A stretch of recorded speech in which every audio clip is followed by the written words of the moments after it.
A terrible time. Of course, my going back to Grassbourne, to carry the infection with me, was out of the question.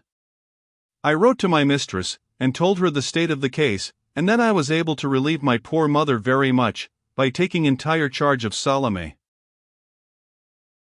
She was very ill, and as the days went by she grew worse. The doctor was proved right in his opinion of the complaint, for the very day after I arrived Bartholomew and Jude were both taken ill with the fever, and 2 days after that Thomas fell ill, and about a week after, Matthew and Simon were also smitten. It was a terrible time. As I look back upon it now, I wonder how we ever bore up as we did. We had 6 of them ill at once, so ill that the doctor shook his head each time he saw them, and said he was afraid they would none of them pull through. My poor mother was up night and day, going from one bed to another with a white and anxious face. My father said little, as was his nature under all circumstances, but he felt it deeply. He would wander about the house sighing loudly, and would stand beside the doors of the 2 sick rooms for hours together, that he might be at hand to fetch or to carry anything, or to help us in any way he could. He felt it all the more, I think, from his having so little to do.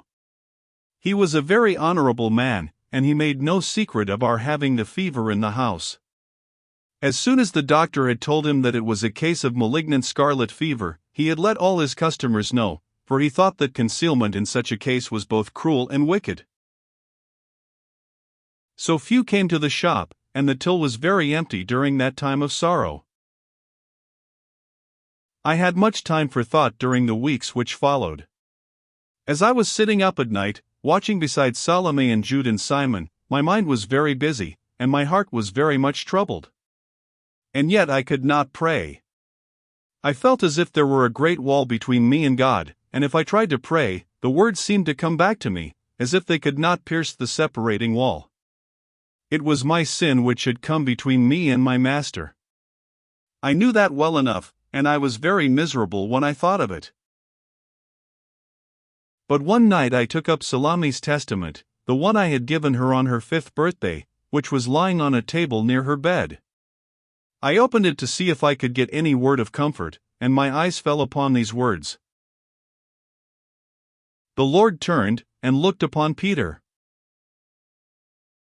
If an angel had said them to me, they could not have seemed to come more direct from heaven.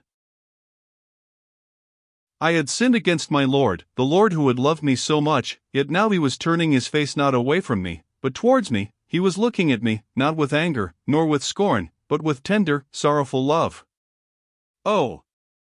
How could I ever grieve such a master as that? Like Peter in the Gospels, as I sat in that quiet sick room, I wept bitterly. And then came comfort. I could pray now. That look of the Lord Jesus had taken away the wall. I could call on him now and ask him to forgive me, and never to let me leave him again. If I had not come back to the Lord Jesus that night, and had the comfort of feeling his presence very near me, I do not know how I should have gone through the next terrible week. Sickness and sorrow had been in our home before, but now the angel of death drew near. I had felt sure from the very first that Salome would die. She seemed to me so unlike everyone else, and so fit for heaven, that I had no doubt whatever in my own mind that the Master's voice would call her to himself.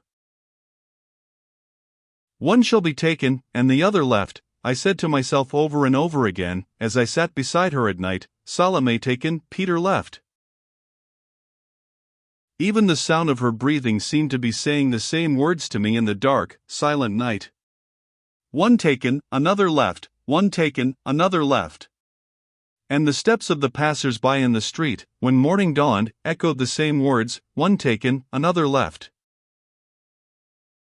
But the words were to come true in a different way from what I had expected. Image 029. Image 030.